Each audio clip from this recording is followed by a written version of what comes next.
여러분, 지난주에 여러분과 말씀을 나누면서 하나님이 이스라엘 백성에게 이 팔레스타인 땅을, 가나안 땅을 주시면서 거기에 사는 모든 것들을 진멸하라, 이렇게 말씀을 하셨어요. 거기에 대해서 나눴습니다. 그리고 이 전쟁에서 진멸이 무엇을 의미하는가, 우리에게는 어떤 의미가 있는가, 그런 말씀을 나누었는데, 사실상 여러분, 하나님이 다 죽이라고 했다고 해서 다 죽는 것이 하나님의 뜻인가? 그건 아니에요. 예수님을 모르는 사람들이 지옥 갑니다. 그러나 지옥 가게 하는 게 하나님의 뜻이 아니에요. 하나님은 모든 사람이 구원받기를 원한다는 말씀을 수도 없이 하셨습니다. 그러나 결과론적으로 그 구원의 음성, 그 구원의 다가오심을 거절했기 때문에 지옥에 가는 거죠. 가난한 사람들에게도 기회가 있는 거예요. 하나님의 소문을 들었고 기생 라합과 같이 삶을 돌이킬 수 있는 기회가 있었던 거예요.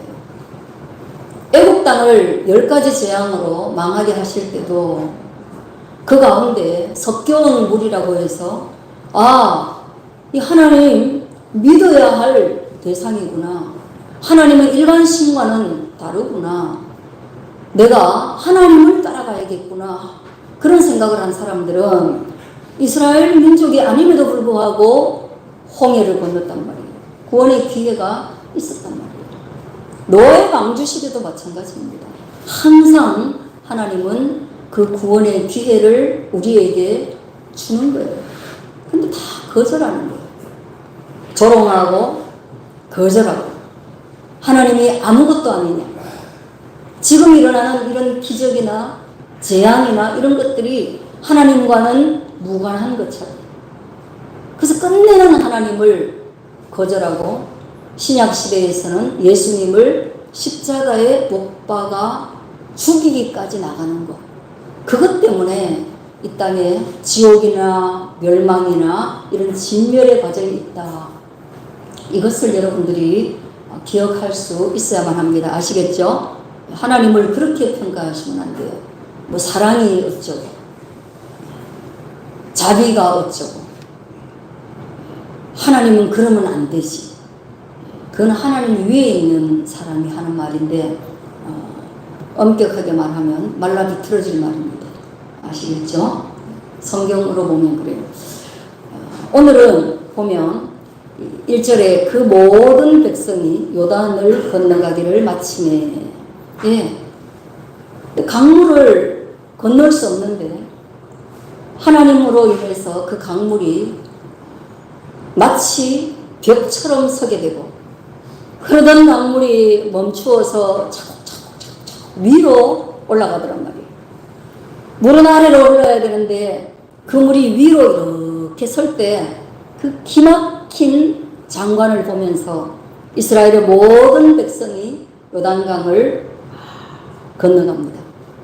그렇게 다 마치고 나니까 여호와께서, 하나님께서 여호수아에게 말씀하여 이르시되, 새로운 말씀을 하시는 거예요. 하나님은 이전에는 늘 모세와 이야기하셨잖아요. 그런데 이 모세가 떠나가고 그 후계자가 되는 여호수아에게 동일하게 하나님의 말씀을 주시는 겁니다. 그리고 우리는 지금 살아가면서 하나님의 말씀인 이 성경을 모두가 가지고 있어요. 모두 가지고 있어요. 그래서 우리는 이 하나님의 말씀인 성경을 읽고 하나님의 뜻을 알 수가 있습니다. 근데 모세가 살았던 시대에는 성경도 없고, 글도 제대로 정비되지 않았고, 기록할 종이도 없고, 그랬단 말이에요. 그랬을 때 그러면 하나님의 말씀이 어떻게 전달되느냐? 그것은 하나님이 세우신 지도자에게 하나님의 말을 담아주는 거예요. 글이 없으니까. 그러니까 하나님의 말씀을 가진 자가 지도자이며 권위자입니다. 그래서 모세가 하나님의 말씀을 받았고 백성은 모세의 말을 받는 거예요. 그런데 모세가 여러분 죽을 때 창세기, 출애굽기, 레위기, 민수기, 신명기 이 여호수아 앞에 있는 이 책을 누가 썼냐 하면 모세가 썼어요. 모세가 기록을 했어요.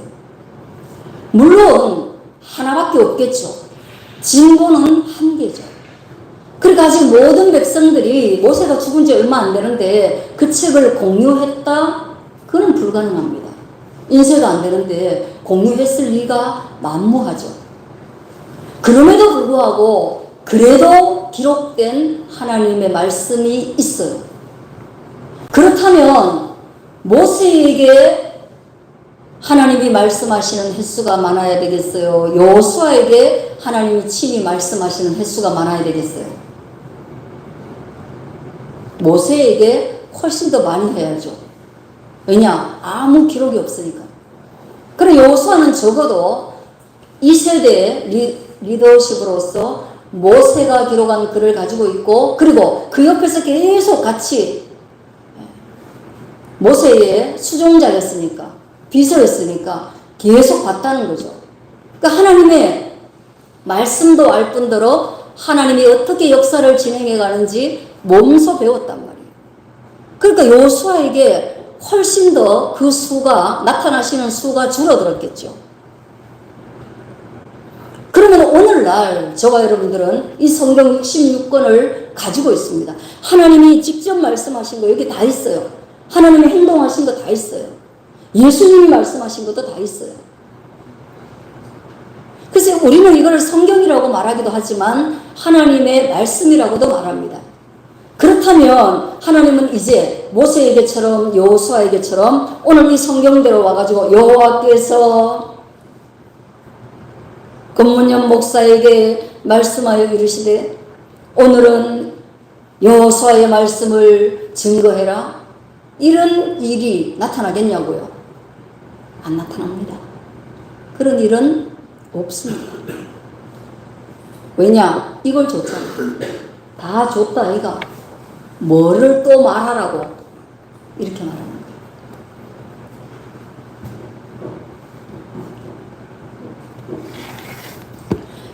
근데 이 여호수아에게 여호와께서 말씀하시는 것은 아직은 미완성된 하나님의 말씀에 대한 아직은 확장성이 부족한 때에 의도적으로 여호수아에게 나타나서 그에게 말씀하시는 것을 통하여서 말씀의 권위를 여호수아에게 주시는 거예요. 그러므로 오늘 우리가 목회자가 중요한 것은 말씀의 권위입니다. 목회자 자체의 권위가 아니라 말씀을 해석하는 자로서 말씀의 권위입니다.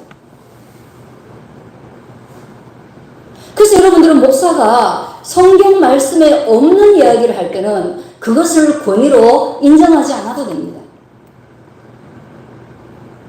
이단에 가보면 특징이 뭐냐 하면 본인이 하나님인 것처럼 말해요. 그래서 이단은 교주라 그래요. 그 사람의 권위가 때로는 하나님의 권위보다 높아요. 그 사람에게 거역하면 큰일 나요. 마치 하나님에게 거역한 것처럼 그래요. 그거 아닙니다. 그래서 여러분들이 성경을 늘 읽으셔야 되는 이유는 권 목사가 성경 아닌 거를 어느 날부터 자꾸 말해. 그럴 때는 뭐예요? 권위가 자꾸만 떨어지는 거예요. 이렇게 여호수아에게 권위를 높여주는 겁니다. 그리고 그 권위를 따라서 하나님이 질서 있게 가는 거예요. 그리고 이 권위자를 만들기 위해서 하나님은 굉장히 노력을 하십니다. 오늘날 우리처럼 아이고 청년은 지도자가 없으니까 훈련되지 않은 청년 리더를 만들자 해가지고 국회의원 청년 한 개 주고 외국인 중에는 지도자가 없으니까 훈련되지 않은 외국인을 하나 국회의원 자리를 그냥 주고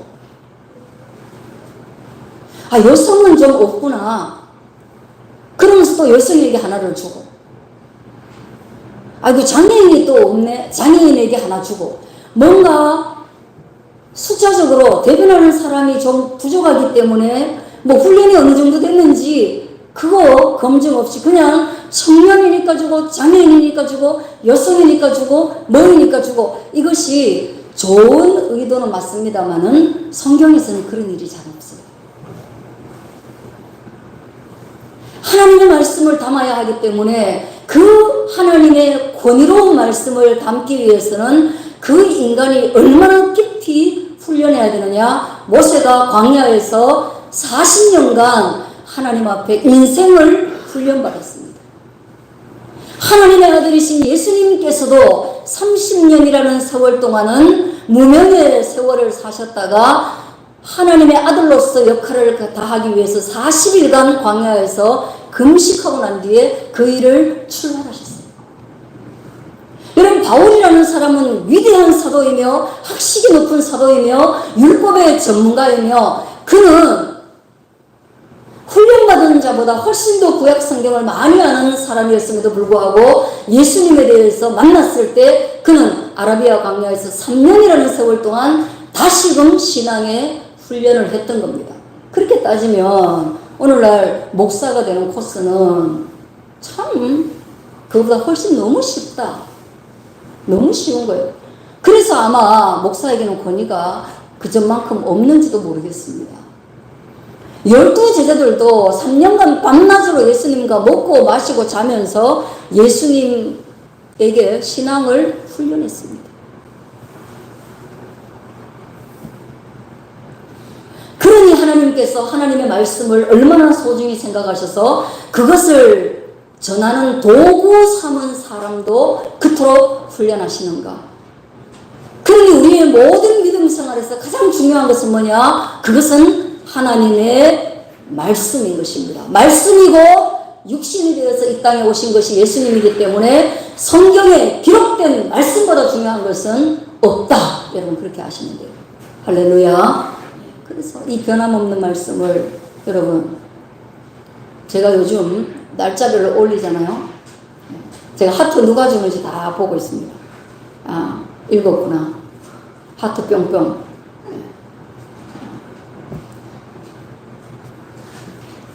하트 안 날려도 읽었는지 압니다. 그래 여러분이 한번 해보세요.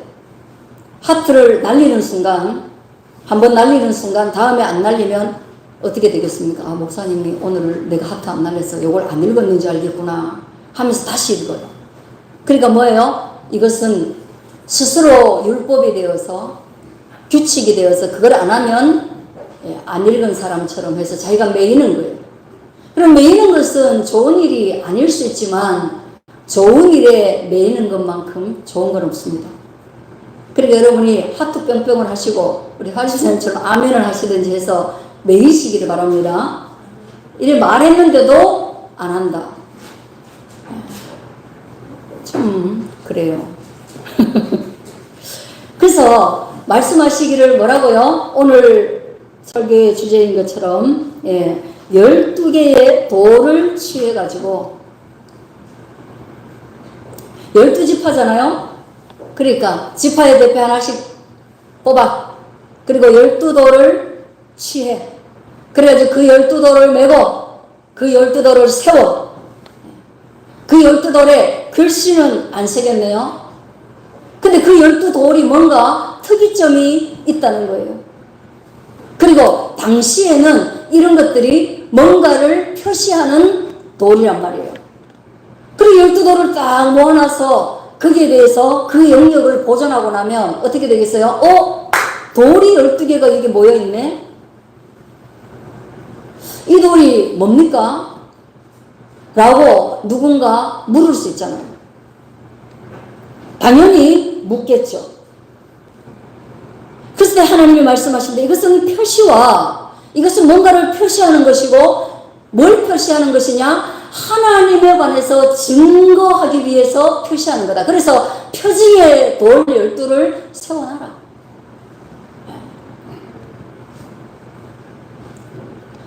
그래서 너희도 이것을 바라보면서 너희가 이 땅에 어떻게 들어왔는지 기억해내라 이 말이에요.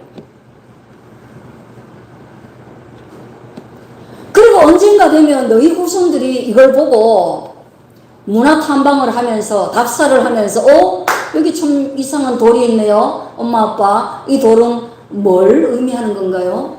라고 질문하면 이것은 하나님께서 요단강을 건널 때 물을 멈추게 하시고 그래서 우리의 생명이 하나도 다치지 않고 이 요단 강물을 마른 땅과 같이 건너게 하셨던 하나님을 기억하기 위한 우리의 표시다. 그러니 너도 그 하나님을 믿고 나아가야 하지 않겠냐. 이런 교육적 자료로 사용하는 거예요. 홍해를 가르신 하나님, 요단강물을 멈추신 하나님이 그 주에 12개의 돌을 세워가지고 다음 세대에게는 돌을 보면서 그걸 보라고 하냐고요. 아이고 하나님, 다음 세대에게도 그냥 뭐 다른 물을 멈추게 하든지 해가지고 다음 세대도 이런 일을 겪게 하시면 얼마나 좋아요. 그렇지 않아요? 우리도 이거 성경 말씀 보지 말고 오늘 우리도 저기 낙동강물에 가면 우리도 하나님의 언약궤는 없지만 이 십자가 뜯어가지고 가가지고 거기 딱 박으면 물이 쫙 서는 그런 일이 있으면 굳이 성경이 뭐가 필요합니까? 우리도 그냥 보여주세요. 하나님 한번 해봐주세요. 그러면 훨씬 좋지 않을까요? 그런 생각을 안 하시는구나. 저는 그런 생각을 하는데 그러면 참 좋겠다 싶어요. 전도 안 해도 되고. 제가 우리 아버지 장례식 때 제 친구를 진짜 오랜만에 만났어요. 제가 예수님을 엄청나게 많이 전했는데 한 10년 이상을 죽도록 전해도 반응 없는 친구들은 에라 모르겠다 하고 버려뒀어요. 근데 장례식에 왔는데 이게 제가 얼굴을 못 알아봤어요. 갱년기가 딱 지나가지고 얼굴에 너무 많이 변한 거예요. 그리고 한 3, 4일 전에 문자가 왔습니다. 그때 만나서 반가웠다. 그런데 다음에 자기를 만나러 올 때 성경을 하나 선물로 주면 좋겠다. 그렇게 문자가 왔어요. 그래서 제가 그래 꼭 그렇게 할게. 그리 말해주니 고맙다. 이렇게 보냈어요. 그랬더니 다시 문자가 왔어요. 내가 더 고맙지. 살다 보니 인생이 참 힘겹네. 이렇게 왔더라고요. 그래서 답장을 안 했어요. 거긴 답장이 너무 길 것 같아가지고 뭐 하기가 참 어렵더라고요. 그런 친구에게 요단강물이 멈추는 뭔가 보여줄 수 있다면 그 밑바닥에서부터 뭔가 뜨거운 것이 올라와서 인생의 동력이 되지 않겠어요? 그런 마음이 드는 것이죠. 그러나 하나님은 그렇게 하지 않으세요. 하나님은 이미 행하신 일들을 우리가 보는 것만으로도 하나님을 보았다 라고 믿게 하시는 것이 하나님의 방법입니다. 할렐루야. 그게 믿음입니다. 하나님이 매번 보여주셔야 되고 하나님 나에게도 저 강물이 멈추게 해주세요. 좀 보여주세요 라고 말한다면 그것은 믿음이 아니라 확인인 것이죠. 그것은 이성이고 그것은 과학입니다. 라합은 보지 않고 믿어서 끝내는 본 것보다 더 나은 은혜를 입었습니다. 보여달라고 하나님께 우리가 그 존엄하신 하나님께 마치 인간이 명령하듯이 와서 좀 해봐 라고 말할 수 있는 것입니다. 하나님은 인간에게 그런 대상이 아니라는 거예요.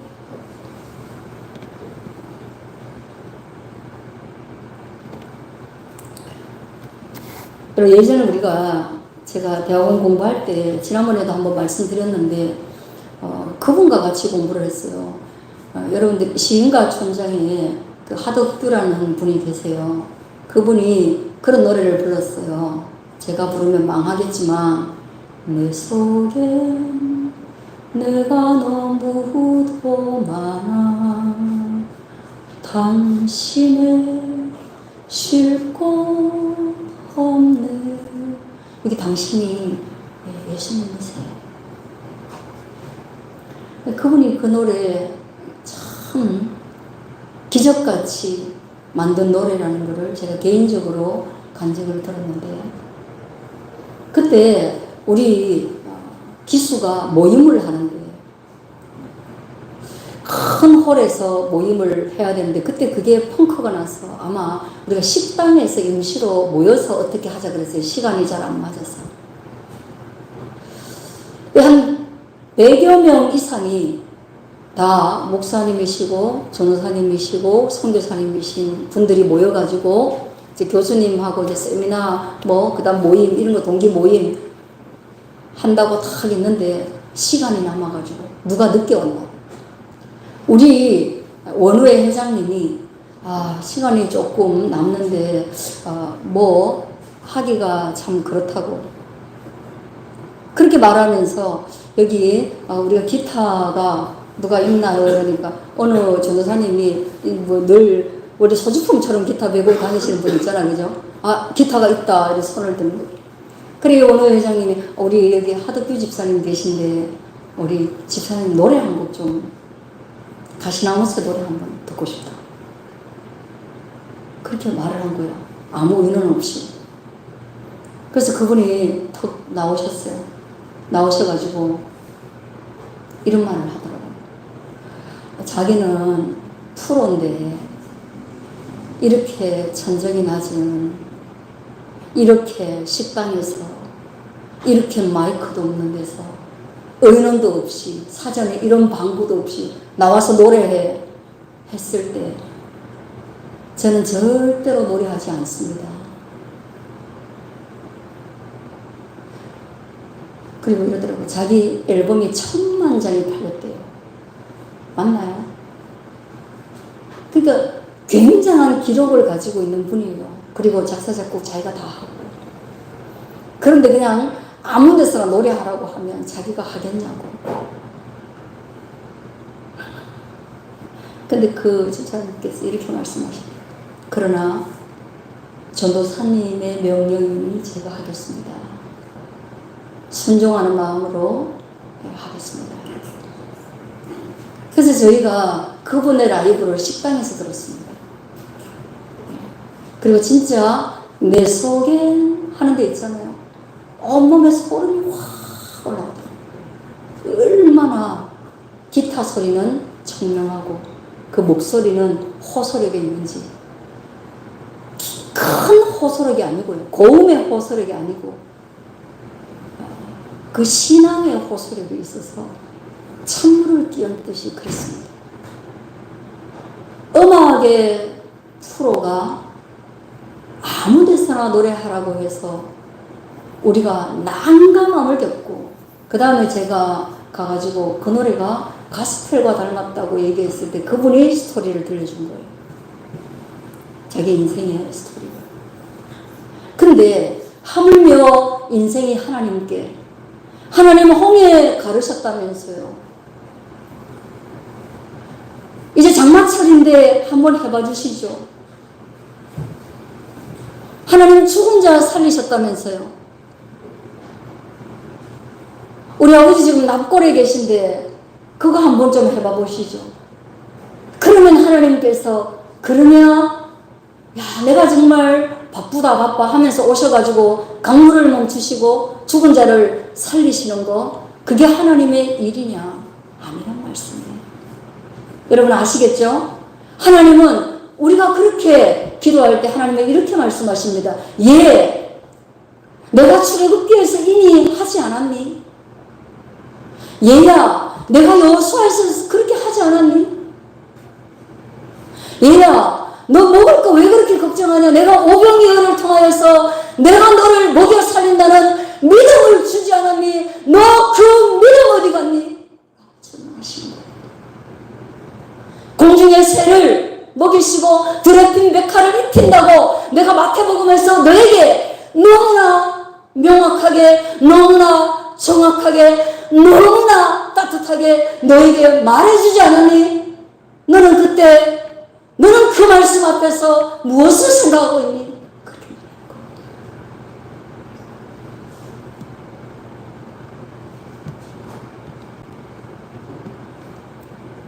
유치원생이든 수아조차도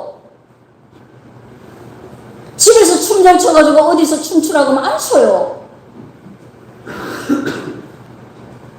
이제는 8월 5일날 국가대표 심사를 하는 다현이가 예전에 제가 와가지고 야 그렇게 너 태권도를 잘한다면서 여기서 한번 해봐 이랬을 때 어떻게 했는지 아세요? 이거 뭐 다 치우라 하더라고.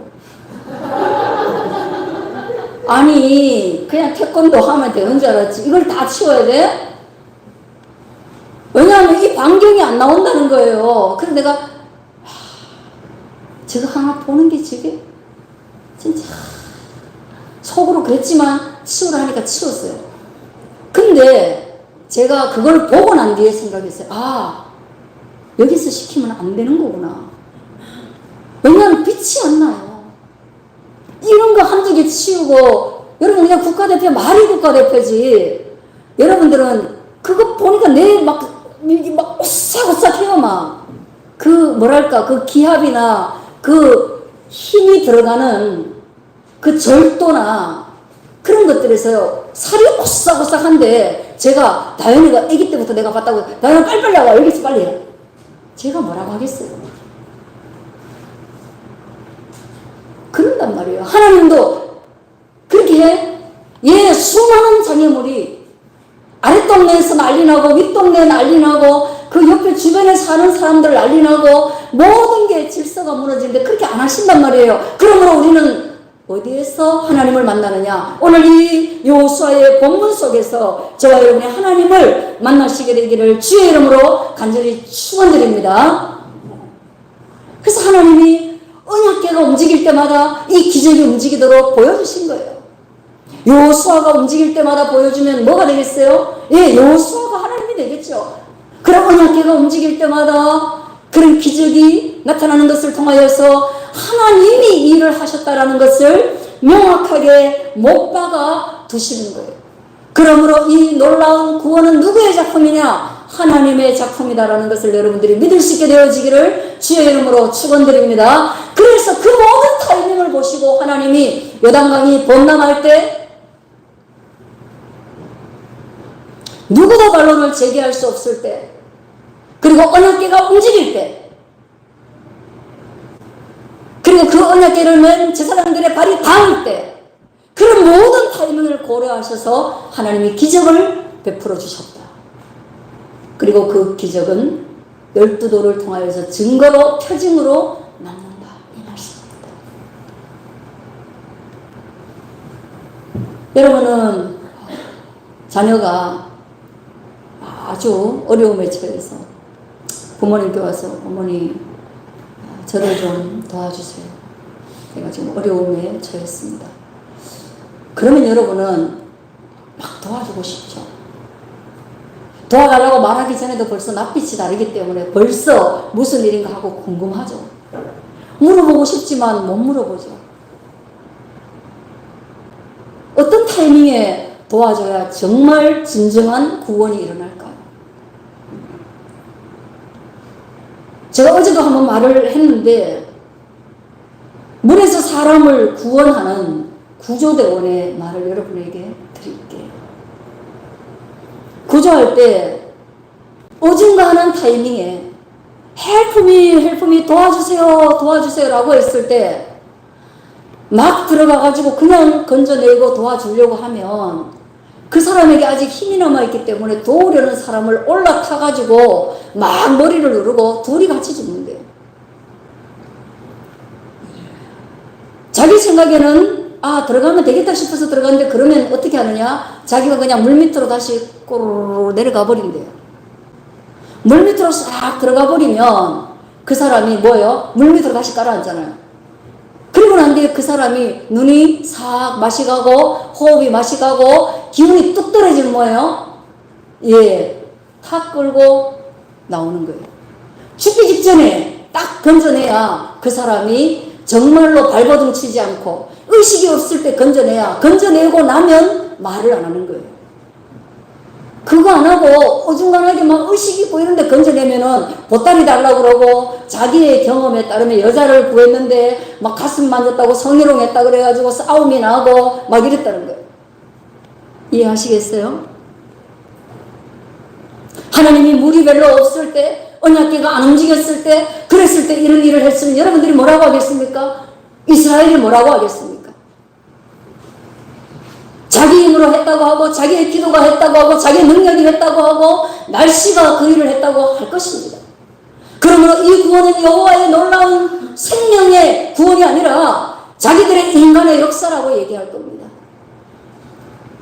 부모님도 자그마한 일이나 큰 일이나 아무 일이나 막 도와주면 그게 뭡니까? 당연히 도와줘야 되는 것으로 생각하고 부모님의 은택에 대해서 말하지 아니하고 자기의 비즈니스 능력에 대해서 말할 거예요.